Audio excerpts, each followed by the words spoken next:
자, 이제 이번 시간에는 이제 우리 전에 이제 기온 강수 그리고 기출 문제까지 다 풀어봤죠. 자, 이제 이번 시간에는 대한민국 우리나라의 바람 또는 특정한 지역에서 나타나는 국지적 기후 현상 그리고 계절의 변화 이런 걸 좀 얘기할 겁니다. 뭐 이 부분은 그렇게 어렵진 않지만 그래도 좀 약간 학생들이 좀 잘 모르고 또는 소홀히하는 부분이 있기 때문에 그걸 약간 집중적으로 얘기할게요. 자, 우리나라에서 나타나는 가장 대표적인 바람이 뭐냐? 편서풍. 자, 편서풍은 실질적으로 사람들이 직접 맞아보기 힘들어요. 높은 상층에서 부는 편서풍이기 때문에. 그렇지만 이 편서풍이 우리나라의 기후에 중요한 영향을 미칩니다. 그리고 이제 여러분이 많이 들어봤던 계절풍, 그리고 또 높새바람, 태풍, 그리고 이제 지역적으로 부는 해풍과 유풍 또는 산풍과 곡풍, 이런 바람들을 할 거예요. 중요한 건 요거 세 개죠. 세 개. 뭐 그렇다고 해서 뭐 이게 시험에 안 나온다는 얘기는 아닙니다. 하여튼 요거 세 개예요. 자, 편서풍부터 얘기할게요. 편서풍이라고 하면 있잖아. 중위도에서 저 서쪽에서 동쪽으로 주로 부는 바람이에요. 그래서 기본적으로 바람의 방향은 이렇다 이 얘기예요. 자, 그러다 보니까 여기 중국이죠. 좀 다시 한번 가면은 여기 우리나라잖아. 중국 내륙의 건조한 사막이라는 거 다 알고 있죠. 이런 상층에서 부는 편서풍 때문에 중국 내륙의 흙먼지가 우리나라로 날아오는 현상. 뭐 다 알고 있죠. 무슨 현상이에요? 황사 현상. 또 하나 이제 자, 이렇게 저위도 부근의 필리핀 해상에서 발생한 열대 이동성 저기압. 쉬운 말로 태풍이죠. 열대 이동성 저기압이 우리나라로 이렇게 올라오지만 이 편서풍의 영향을 받아서 태풍이 진행 방향의 오른쪽으로 자꾸 밀려나간단 말이야. 그래서 우리나라 뭐 남쪽으로 올라오는 태풍이 그 다음날 보면 일본 가 있는 이유가 바로 뭐 때문에 그래요? 편서풍 때문에 그래요. 그러니까 태풍의 진로가 이렇게 오른쪽으로 주로 꺾이는 것도 뭐 때문에 그러냐? 편서풍의 영향이다. 2번이죠. 그리고 중국 대륙 내부에서 발생하는 이동성 고기압 또는 저기압이 점점 우리나라 쪽으로 오는 이유가 뭐겠어? 상층 편서풍 때문에 그런 거겠죠. 그래서 편서풍 이렇게 불어주기 때문에 흙먼지도 이렇게 날아오는 현상 황사, 태풍도 올라오던 게 오른쪽으로 꺾이는 것도 편서풍 영향, 그리고 중국 내륙의 이동성 고기압과 저기압이 우리나라 쪽으로 오는 것도 바로 편서풍 영향. 이 세 가지가 가장 대표적인 영향이다라고 우리가 기억해 두시기 바랍니다. 자, 이제 우리나라 기후에 가장 중요한 영향을 미치는 바람이 편서풍이었고요. 그 다음으로 또 영향을 많이 미치는 게 뭐냐? 계절풍이에요. 여러분, 계절풍이라는 거는 대륙과 해양의 비열차로 인해서 여름에는 대륙 쪽에서 여름에는 해양 쪽에서 바람이 불고 겨울에는 대륙 쪽에서 바람이 불죠. 그래서 우리가 이제 이렇게 시베리아 고기압, 북태평양 고기압이라고 해가지고 겨울에는 이렇게 대륙 쪽에서 바람 불고 여름에는 이렇게 해양 쪽에서 바람이 불죠. 이렇게 계절마다 바람의 방향이 정반대로 바뀌는 바람, 무슨 바람이에요? 계절풍이다. 그래서 우리가 이제 여름에는 북태평양 고기압 영향을 받고요. 그리고 겨울에는 시베리아 고기압 영향을 받아서 바람이 생긴다. 이 정도만 알면 되겠습니다. 자, 일단 여러분들이 이제 대륙과 해양 사이에 이렇게 계절차로 인해서 바로 바람 방향 바뀌는 뭐 과학적인 원리로는 접근하지 않을게요. 뭐 기온의 차이에 따라 기압의 차이가 생기고 그런 얘기는 안 할게요. 그러나 여러분 이건 알고 있어야 돼. 자, 우리가 여름이라고 하는 계절에는 북태평양 고기압의 영향을 받습니다. 여러분 알다시피 바람은 고기압에서 어디로 갑니까? 저기압으로 가죠. 그래서 우리가 여름에는 바람이 북태평양 고기압의 영향으로 인해서 해양에서 오는구나. 그리고 우리가 이 북태평양 고기압이 태평양상에서 나타나는 고기압이기 때문에 여름이니까 고온하고 바다에서 오니까 뭐 하겠어? 습기가 많겠죠? 그래서 여름에 부는 계절풍은 우리나라에 고온다습한 영향을 준다. 이 정도는 여러분 뭐 충분히 이해할 수 있을 거라고 생각합니다. 자, 이와는 반대로 겨울에는 날씨가 춥단 말이에요. 날씨가 추운 겨울에는 시베리아 고기압의 영향을 받습니다. 그 시베리아 고기압의 영향을 받기 때문에 시베리아 고기압의 영향을 받죠. 날씨가 추운 겨울이니까 한랭하고 대륙에서 오는 바람이니까 무슨 바람이겠어? 건조한 바람이죠. 그래서 우리나라 겨울의 기본적인 특징은 날씨가 춥고 건조하다. 북서계절풍 많이 들어봤죠, 이제 이건. 그래서 이렇게 여름에는 바다 쪽에서 바람 불어오고요. 겨울에는 육지 쪽에서 바람 부는 게 바로 뭐겠습니까? 계절풍이다. 이 얘기예요. 자, 그 결과 우리나라 기후의 특징을 보니까 우리나라 기후는 자, 겨울에 부는 겨울 계절풍은 북쪽 계열 바람이 탁월한데 북서 계절풍인데 기압 배치가 뭐냐? 서고 동조의 기압 배치다. 그래서 우리 겨울에는 서고 동조의 기압 배치. 그것 때문에 우리가 이제 따뜻하게 보내기 위해서 북쪽에 산을 두고 있는 배산 임수의 취락 또는 뭐 온돌 뭐 이런 문화가 나타나는 거고요. 또 하나 동서방향의 일항과 고랑. 자, 동서방향의 일항과 고랑이라는 건 뭐냐면 우리가 밭에 가보면은 이렇게 올록볼록한 게 있죠. 올라간 걸 우리는 일항이라고 그러고 쏙 들어간 걸 고랑이라고 할게요. 근데 우리나라는 이게 북쪽이고 남쪽이라고 하면은 겨울에는 차가운 북쪽 계열 바람이 불잖아. 그럼 농작물이 뭐 하겠어? 얼거나 또는 뭐야 냉해필 있겠죠. 그래서 이렇게 볼록볼록 올라온 여기 일항이 있고 볼록볼록 올라온 일항이 있고 쑥 들어간 고랑이 있어요. 겨울에는 요 고랑에다가 주로 농작물을 심어요. 고랑에다가. 근데 그래도 비록 요 일항이 높이가 얼마 안 되겠지만 차가운 북쪽 바람을 요 농작물, 고랑에 심어 놓은 농작물을 좀 따뜻하게 보호해 줄 수 있겠지. 그러니까 북쪽 바람 막으려면 요 일항이나 고랑을 어떻게 해야 돼? 동쪽이나 서쪽 방향으로 배열해야 되는 거예요. 그래서 우리가 흔히들 동서방향으로 일항과 고랑을 배열했다. 이 얘기 무슨 얘기냐? 바로 겨울 계절풍, 추운 겨울을 버티기 위한 대표적인 내용 중에 하나다. 이렇게 보면 되겠습니다. 이와는 달리 여름에는 굉장히 고온다습한 남쪽 계열 바람이 탁월해요. 그래서 남고 북저의 기압 배치입니다. 여름에는 남쪽이 고기압이고 북쪽이 저기압이다 보니까 남쪽 계열 바람 탁월하겠죠. 남고 북저의 기압 배치. 자, 우리 아까 뭐라고 그랬어요? 여름에는 날씨가 고온하고 다습하다고 그랬죠? 그러니까 날씨가 덥고 비가 많이 온단 말이야. 그러다 보니까 바로 여름을 시원하게 보내기 위한 대처. 자, 날씨가 고온하다 보니까 음식이 금방 썩으니까 염장식품. 그리고 고온 다습한 시기에는 주로 벼농사. 이런 것들을 많이 한다는 것을 여러분은 알 수 있겠죠? 그래서 우리가 이렇게 겨울에는 서고동제의 기압 배치, 겨울 관련된 여러 가지 우리나라의 전통 문화 현상. 여름에는 남고 북조의 기압 배치, 여름 관련된 여러 가지 내용. 이런 것들 우리가 구분 잘 해놓고 봐두는데 특히 동서방향의 일항과 고랑은 겨울 계절풍을 관련된 내용이다라고 알아두시면 되겠습니다. 자, 그 다음에 이제 높새바람이라는 게 있습니다. 여기 좀 약간 뭐가 겹쳤네, 글씨가요.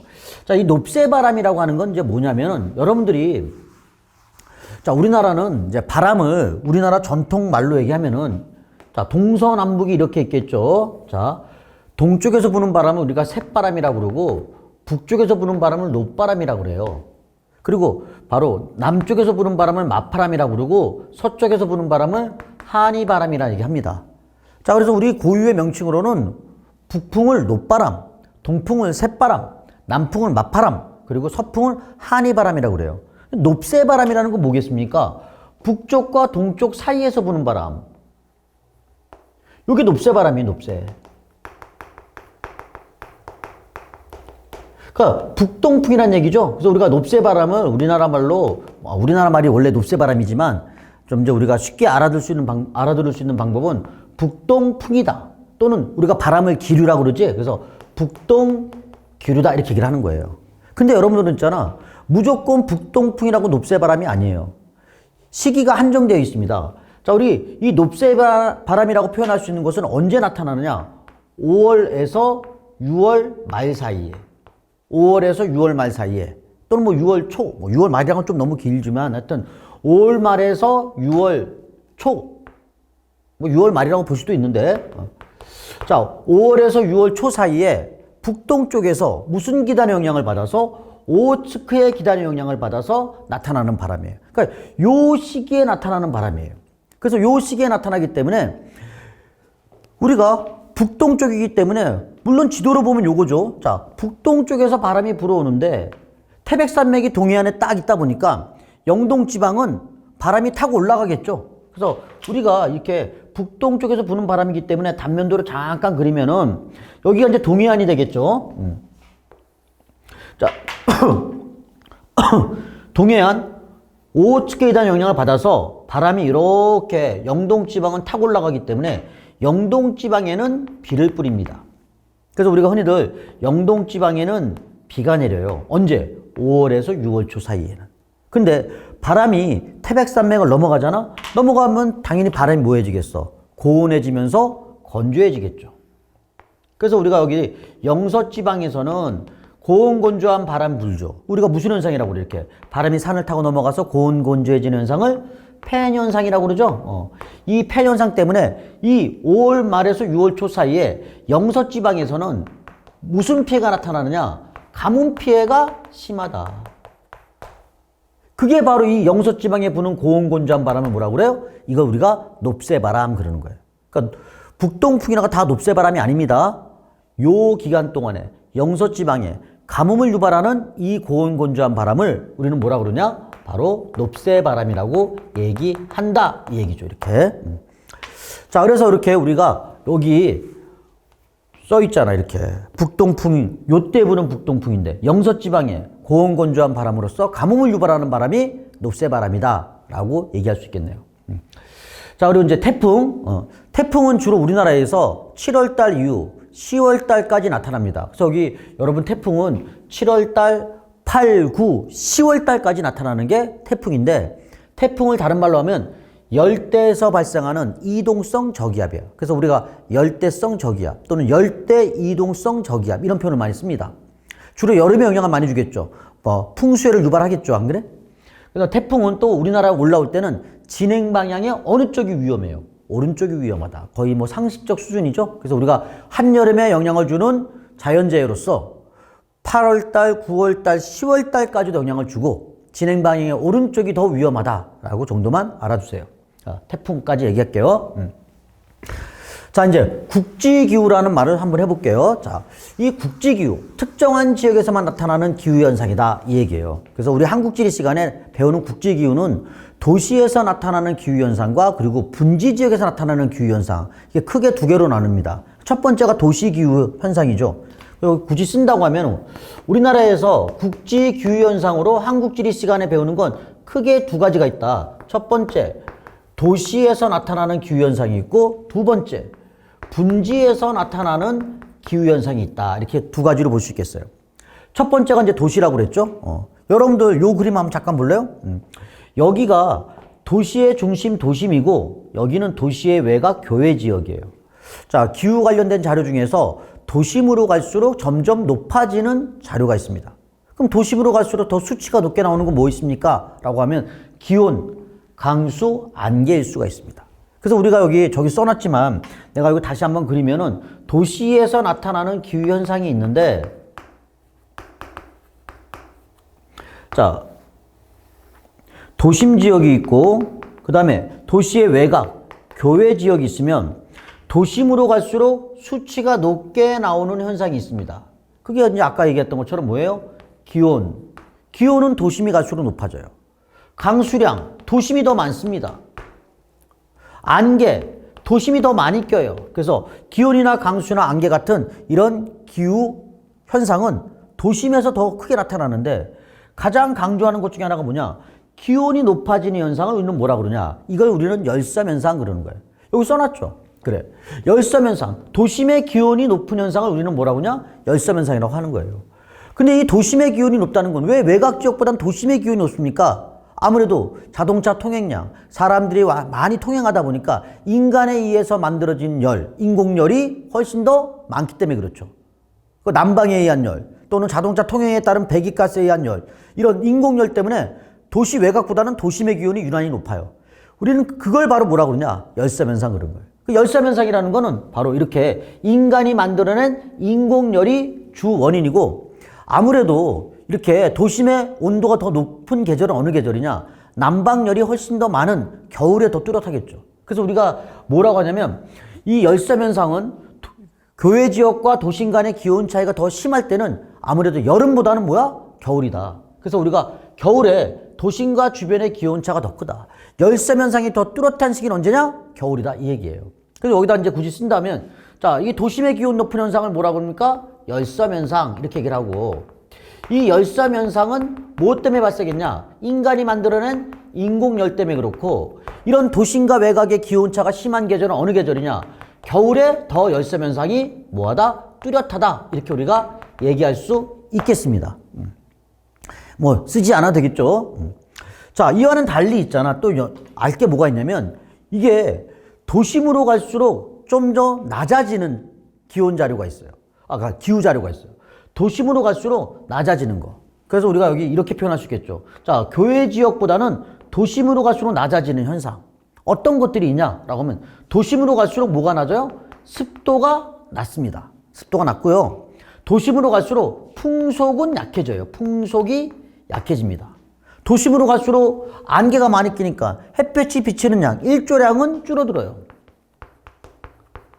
아마 여러분 교재 저기 다 쓰여져 있는 자료니까 되겠는데, 여기서 강조하는 건 뭐냐라고 하면은 요걸 강조하는 거죠. 잠깐만 색깔을 요거 좀 바꿀게요. 도심으로 갈수록 뭐가 돼? 습도가 낮아지는 현상. 이 도심으로 갈수록 이렇게 습도가 점점 낮아지고 메말라지는 현상을 우리는 뭐라고 하냐? 도시 사막화 현상이라고 그래요. 도시 사막화 현상이라고 합니다. 그럼 도시가 이렇게 사막처럼 건조해지는 현상은 왜 발생하냐? 우리가 녹지되었던 곳을 도시를 개발하면서 아스팔트나 시멘트로 포장해 버리다 보니까 비가 많이 오더라도 지표면에 빗물이 남아있지 않아요. 그러니까 도심은 강수량이 많을지라도 습도는 매우 떨어져요. 왜 그렇습니까? 도시가 이렇게 사막화되는 이유가 뭐냐? 바로 포장 면적이 증대해서 그렇다. 지표면이 아스팔트나 시멘트로 발라지기 때문에 그렇다 이 얘기예요. 그게 다 써있잖아요. 이렇게. 도시의 사막화 현상, 습도가 낮은 현상을 도시 사막화라고 하는데 뭐 때문에 그렇습니까? 포장 면적의 증대 딱 얘기할 수 있겠죠? 그래서 우리가 도시에서 나타나는 가장 대표적인 기후 현상 뭐가 있냐? 열섬 현상과 사막화 현상이 있다. 이렇게 우리가 두 개를 기억하면 되겠습니다. 여기다 이제 굳이 쓴다고 하면은 도시에서 나타나는 대표적인 국지 기후 현상 뭐냐? 열섬 현상. 그리고 도시 사막화 현상. 이 두 가지가 대표적인 도시에서 나타나는 기후현상이다. 이렇게 얘기할 수 있겠네요. 자, 칠판에 내가 여기 써놨지만 이미 저기 다 있죠? 안 그래? 다 있는 거니까 큰 어려움은 없을 거예요. 자, 그래서 우리가 열섬 현상은 언제 뚜렷합니까? 겨울철 밤에 뚜렷하더라. 도심의 습도가 낮은 현상을 뭐라고 합니까? 도시 사막화 현상. 뭐 때문에 그렇습니까? 포장 면적의 증대 때문에 그래요. 그래서 이게 이제 대표적인 열섬 현상을 연구한 자료인데 이게 서울이에요. 자, 겨울철이겠죠. 영하 4도, 영하 10도 나오니까. 도심 지역은 영하 4도인데 도시 외곽 지역, 저 외곽 지역은 영하 15도, 17도가 나와요. 그러니까 벌써 온도 차가 몇 도 차이 나? 10도 넘게 차이 나는 거죠. 안 그래? 외곽보다도 도심이 10도 이상 따뜻하다, 온화하다. 뭐 겨울이니까 뭐 온화하다는 말은 좀 그렇지만 상대적으로 기온이 더 높다. 특히 도심과 외곽의 기온차가 뚜렷한 계절, 여름에도 있지만 겨울에 더 뚜렷하다 이 얘기예요. 그리고 우리가 도시의 도심은 온도가 높다 보니까 좀 외곽 지역보다는 도심의 기온이 높잖아. 그럼 따뜻한 공기가 생기면은 위로 뭐 하겠어? 상승하겠죠. 그러면 공기가 상승하면 당연히 안개도 끼고 강수도 많이 내리겠지만 바람은 도시 외곽에서 도심 쪽으로 바람이 불겠죠. 그래서 우리가 그걸 뭐라고 그러냐? 도시풍이라고 그러고, 이 외곽에서 도심으로 바람 불 때 점점 스카이라인이 높아지니까 도심 쪽으로 갈수록 풍속은 상대적으로 뭐 하겠습니까? 약해지겠죠. 그래서 도심에서 나타나는 이런 상승기류 현상을, 여러분들은 뭐 못 본 영화겠지만 저도 잘 못 본 영화인데 옛날에 미국에 아주 유명한, 거의 한 60년 전에 아주 유명했던 배우가 마릴린 먼로라고 있대요. 근데 그 사람이 나온 영화 중에 이 장면이 있대요. 이렇게 치마가 이렇게 지하철 환풍기 위에서 치마가 올라가는 거. 그 우리가 이런 걸 상승기류라고 그래서 이런 마릴린 먼로의 그 영화에서 나온 장면을 적용해서 도심에서 나타나는 상승기류를 뭐라고 그러냐? 멀로 효과 이런 얘기를 합니다. 멀로 효과라는 말을 씁니다. 이렇게 멀로 효과, 도시의 상승기류다. 이렇게 얘기를 할 수 있겠죠? 자, 그 다음에 이제, 아까 여기 사막화 현상에서 관련해서 요 사막화 관련된 얘기와 좀 비슷하게 하나 얘기할 게 하나 있습니다. 이 도시 사막화 현상, 도심의 습도가 낮은 현상을 말하는 거죠. 그래서 이제 우리가 여기 이런 그림 하나 봐봐. 나무가 있는 녹지대고 여기는 뭐야? 바로 도시로 바뀐 도심 지역이죠. 건물 또는 뭐 빌딩, 주택이 막 지어진 거란 말이야. 자, 그러면 어떤 일이 발생하는가 한번 잠깐 볼게요. 자, 지표면이 이렇게 있고 이렇게 크게 하천이 있다고 한번 해볼게요. 이게 지표면이 이렇게 있어요. 자, 여기 이제 이게 하천이 지나간다라고 볼게요. 이렇게. 그럼 평상시 하천에 이제 물이 있겠죠. 이렇게. 평상시 하천에 물이 흘러갈 거란 말이에요. 이렇게.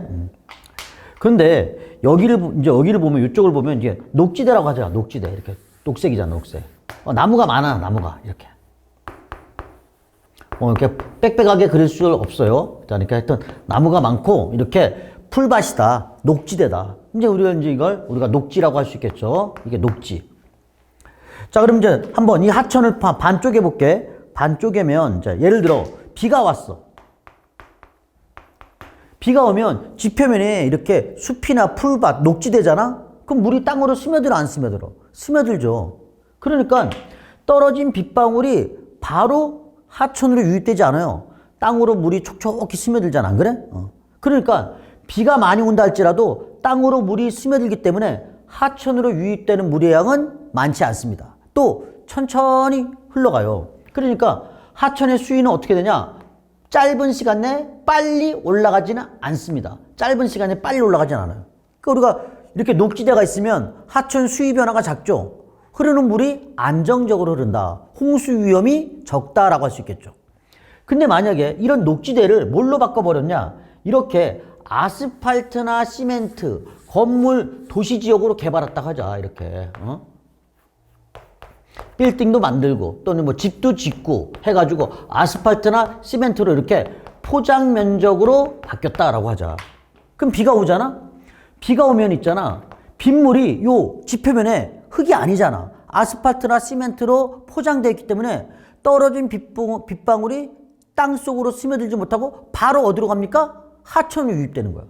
그러면 쏟아진 비가 바로 가니까 하천의 수위가 짧은 시간 내에 팍 올라가는 거지. 그럼 여기는 하천 유량이 뭐해지는 거야? 불안정해지는 거죠. 하천 유량이 불안정해진다. 그래서 이제 우리가 이렇게 얘기할 수 있겠죠. 자, 여기다가 이제 이런 그림 한번 잠깐 그려볼게. 자, 시간이고 이게 뭐냐? 수위다라고 한번 해볼게요. 자, 이제 여기 이 수위가 0m, 10m, 20m 올라가는 거고 시간이 비가 내리고 난 다음에 바로 강수가 시작되고 난 이후에 시간이 흘러가면서 하천의 수위 변화가 어떤가 한번 볼게요. 녹지대인 경우에는 비가 오더라도 강수가 내리는 시간이 점점 지나갈수록 수위가 빨리 올라가냐? 아니다. 수위가 천천히 올라갔다가 천천히 내려간다. 이 얘기야. 녹색이잖아, 그거. 근데 만약에 이렇게 도시지역으로 포장되잖아? 그럼 비가 오자, 강수가 시작되자마자 시간이 흘러갈 때 수위가 짧은 시간 내에 폭등했다가 이렇게 빠지는 거야. 짧은 시간에 팍 올라간단 말이야, 이렇게. 그러니까 당연히 이거 뭐야? 하천이 흘러가는 상황이 매우 뭐하다 그래? 불안정하다. 그럼 이건 이제 이거 어떤 경우야? 포장된 경우, 도시화된 경우를 말하고, 이건 뭐겠어? 녹지대로 유지되는 경우죠. 이렇게 그래프로 표현할 수 있겠죠. 그걸 내가 쓴 게 바로 이제 이거다, 이 얘기야. 여러분들 이 글씨를 잘 좀 이해해 주세요. 자, 뭐라고 써있나 봐봐. 지표의 투수성이 감소한다. 자, 녹지대에서 도시적으로 바뀌잖아? 그럼 이제 여기다가 쓰면 녹지대에서 도시적으로 바뀌면 땅속으로 물이 스며드는 그 성질이 약화된단 말이야. 그러니까 지표의 땅이죠. 지표의 투수성, 물이 스며드는 성질이 뭐가 돼? 줄어든다. 감소한다. 이걸 쓸 수 있는 거죠, 이게. 무슨 말인지 이해할 수 있겠죠? 물이 땅으로 안 스며든다는 얘기야. 바로 떨어진 빗물이 하천으로 간다는 얘기죠. 그러면 지표의 투수성이 감소한다는 얘기는 무슨 얘기냐? 떨어진 빗방울이 하천으로 바로 유출된다. 하천 유출량이 증가한다. 그걸 이제 우리는 하천으로 나가는 물의 양이 뭐한다? 증가한다. 이렇게 얘기할 수 있는 거지. 하천 유출량이 증가. 다 써놨죠, 안 그래? 그리고 땅속으로 물이 스며들지 않으니까 어떤 일이 또 발생하느냐? 땅속으로 물이 착착 스며들면서 지하수를 늘려야 될 거 아니야. 지하수가 많아져야 될 거 아니야. 근데 땅으로 스며드는 물이 없으니까 지하수면은 하강하죠.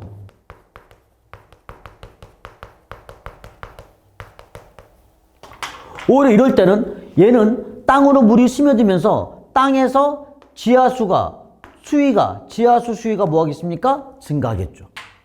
그러니까 지금 여기 써 있는 건 있잖아. 여기 써 있는 건 요 두 개, 두 번째와 세 번째 줄은 녹지대에서 도시적으로 바뀐 경우야. 화살표 보이죠, 여기? 만약에 반대가 되면 전부 다 이걸 반대말로 바꾸면 되겠죠. 안 그래요? 녹지대, 도시적으로 바뀌었어. 어떻게 되겠습니까?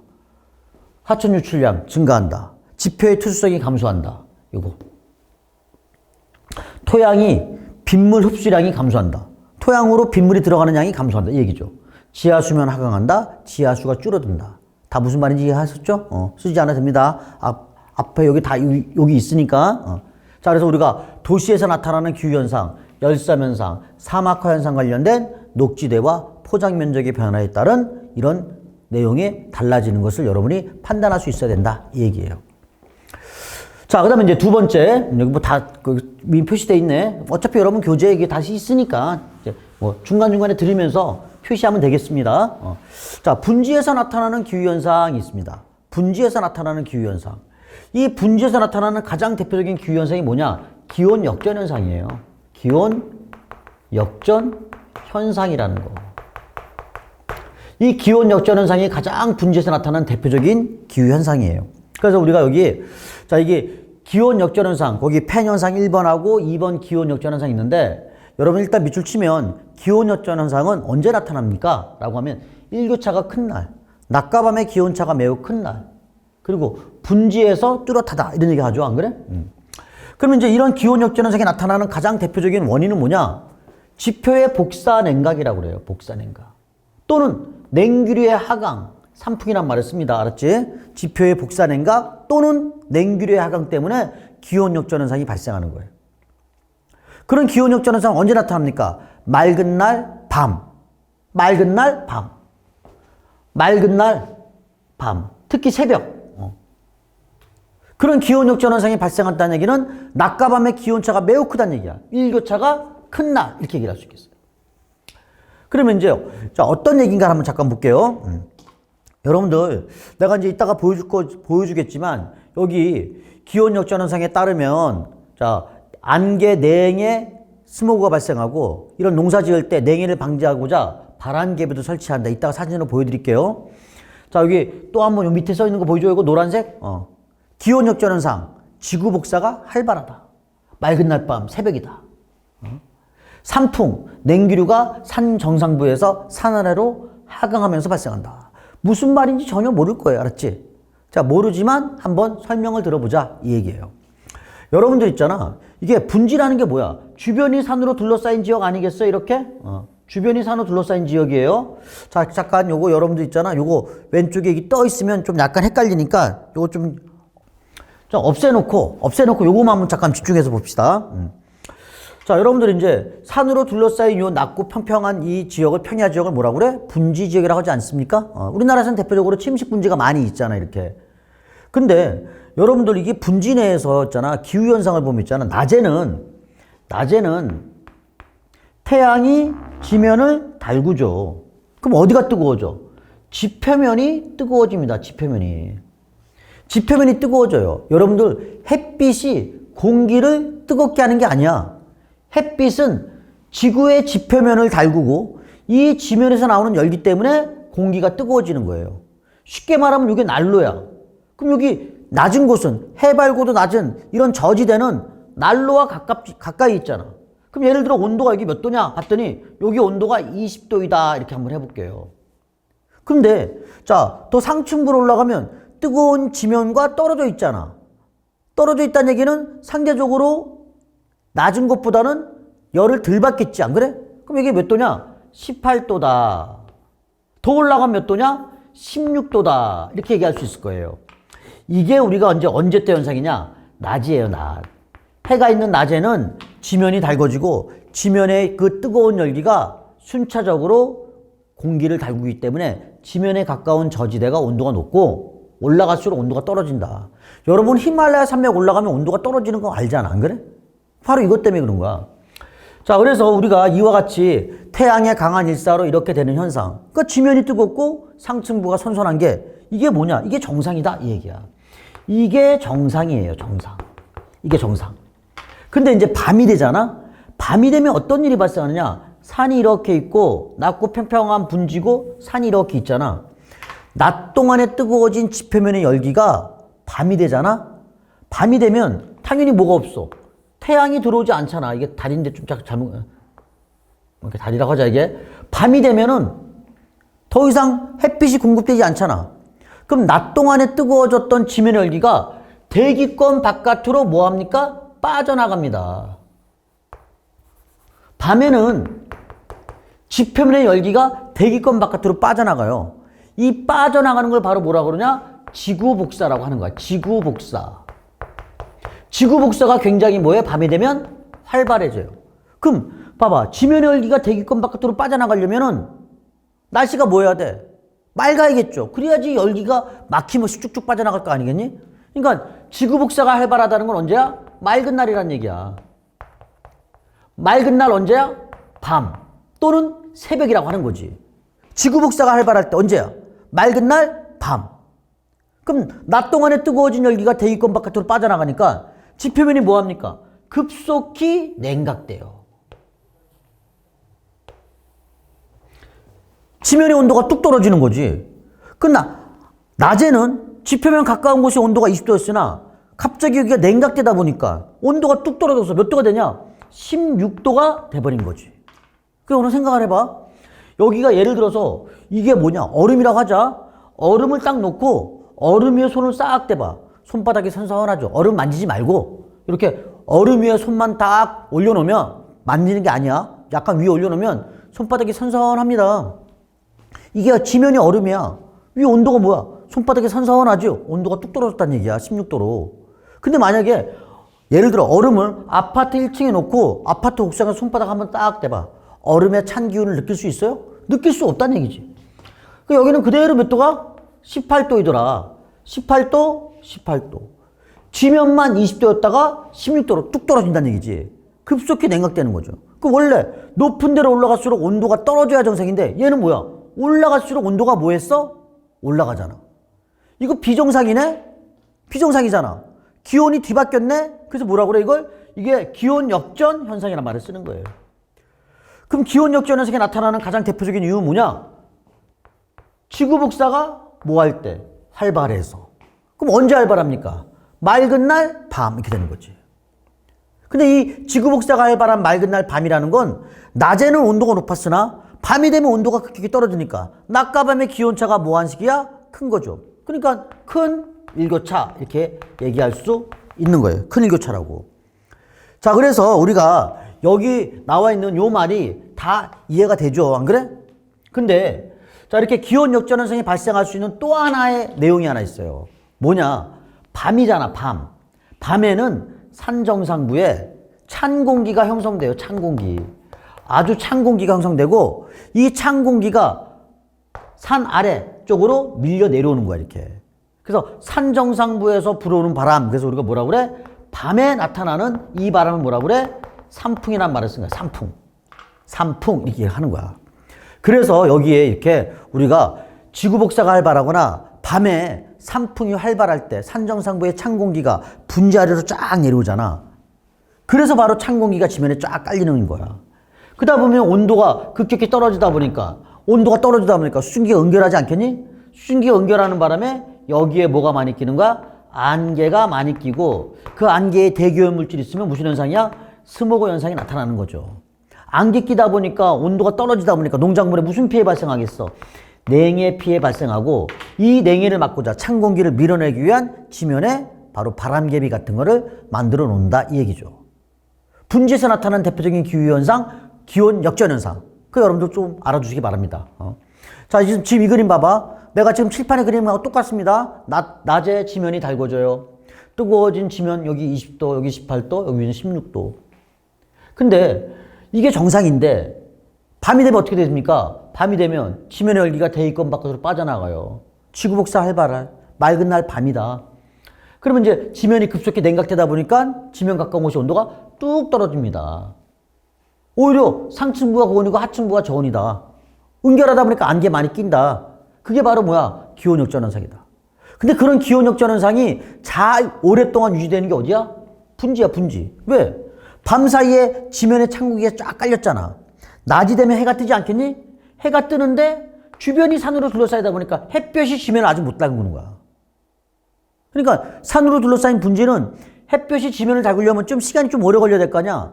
다른 동네는 해 뜨자마자 6시, 7시부터 지면이 뜨거워져서 찬 공기가 사라지는데 분지는 햇빛이 산에 가리니까 해가 올라오는 9시가 넘어야지만 지면이 달궈진단 말이야. 그러니까 분지는 이렇게 지표면에 밤사이에 찬 공기가 오랫동안 머무를 수 있는 조건을 갖췄기 때문에 이런 기온 역전 현상이 오랫동안 유지되는 곳이 어디야? 분지 지역이고. 그러다 보니까 분지에서 이런 피해가 더 심하게 나타난다 이 얘기죠.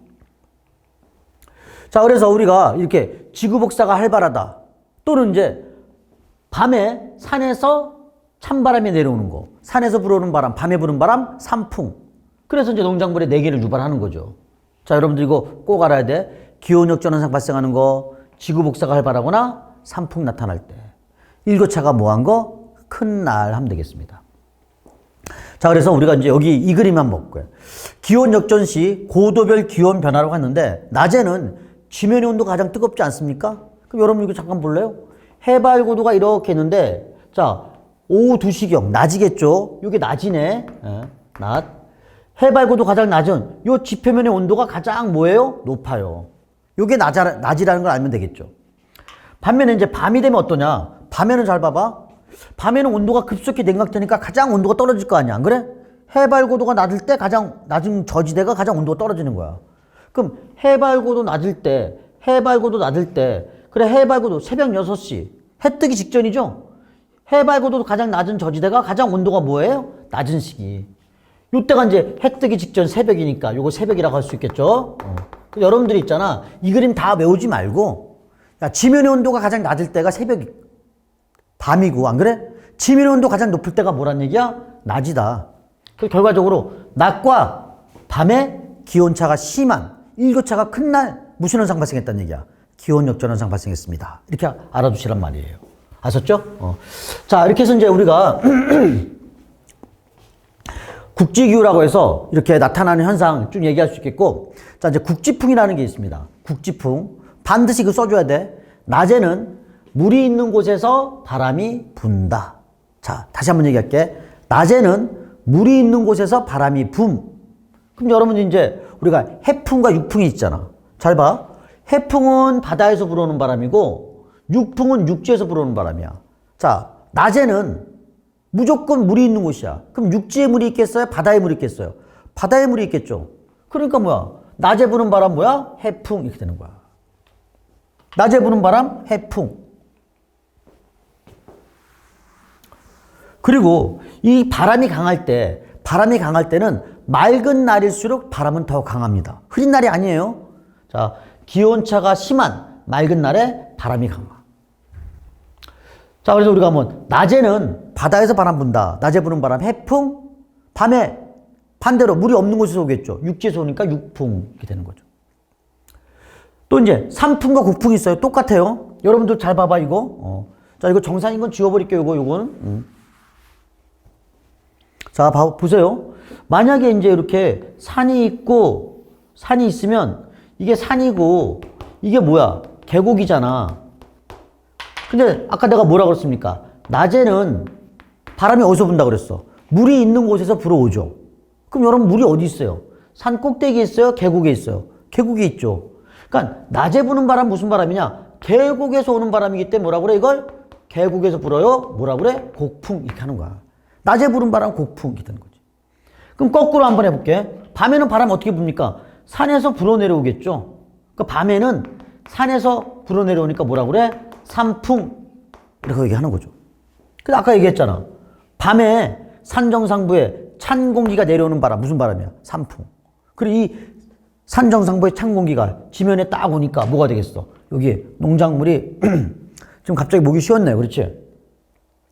코로나 걸린 것처럼 오해할 수도 있겠는데 일단 이렇게 산풍이 기온 역전 현상을 유발하기도 한다. 기온 역전 현상 유발하는 대표적인 원인 지구 복사가 활발하거나 밤에 산풍이 탁월할 때 이 얘기죠. 자, 그래서 이렇게 우리가 얘기할 수 있다는 거. 곡풍. 이거는 산풍. 이렇게 나오겠네요. 자, 이렇게까지 하고 나면 이제 여러분들 이제 계절 변화가 해야 되는데 이게 좀 제가 지금 목이 좀 쉬어가지고 계속 이어갈 수가 없을 것 같아요. 그래서 요 계절의 변화하고 자연재해하고 식생과 토양은 다음번 강의로 넘길게요. 여기서 일단 멈추고, 알았지? 그 국지기후까지만 하시고 계절 변화 그리고 자연재해 식생 토양은 다음 시간으로 넘길게요. 원래 다음 시간이 자연재해 식생 토양인데 여기까지 하려고 했는데 지금 좀 목이 쉬어가지고 갑자기 못하겠네요. 그러니까 저 죄송하고 일단 다음 시간으로 요 내용은 넘기도록 할게요. 자, 일단 여기까지 할게요. 수고했어요.